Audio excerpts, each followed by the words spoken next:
न क्रिकेट का शौक न फुटबॉल में दिलचस्पी। कराची की गुलहन को शौक है तो बस गोल्फ का। गुलहन को चाहिए बस नई गोल्फ स्टिक्स और नए गोल्फ कोर्स जहां वो दिखा सकें अपनी सलाहियतों के जौहर।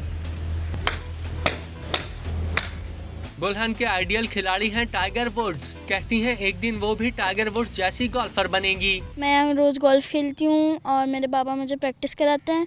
मेरा फेवरेट गेम है ये और मैं रोज़ यहाँ खेलती हूँ और मेरा फेवरेट प्लेयर टाइगर वुड्स है और मैं उन्हीं की तरह प्रोफेशनल गोल्फर बनना चाहती हूँ। गुलहन के वालिद वसीमुल गनी भी गोल्फ खेल चुके हैं। कहते हैं बेटी को गोल्फ का शौक इन्हें देखकर हुआ। उनकी ख्वाहिश है कि गुलहन प्रोफेशनल गोल्फर बने। गोल्फर हूँ और गुलहन छोटी सी थी जब से मेरे साथ ये गोल्फ खेलने के लिए आ रही है। इसमें बहुत शौक है गोल्फ का और मैं समझता हूँ कि अगर हम थोड़ी सी मेहनत करें इसके ऊपर तो ये अच्छा नाम पाकिस्तान के लिए भी कर सकते हैं। गुलहन ने प्रैक्टिस के बाद एशियन टूर गोल्फ चैंपियनशिप में गोल्फर से भी टिप्स लीं। मुल्क में सना मीर और बिस्मा मारूफ बनने की ख्वाहिशमंद लड़कियां तो बहुत हैं, लेकिन गुलहन की ख्वाहिश है कि वो प्रोफेशनल गोल्फ में पाकिस्तान की नुमाइंदगी करे।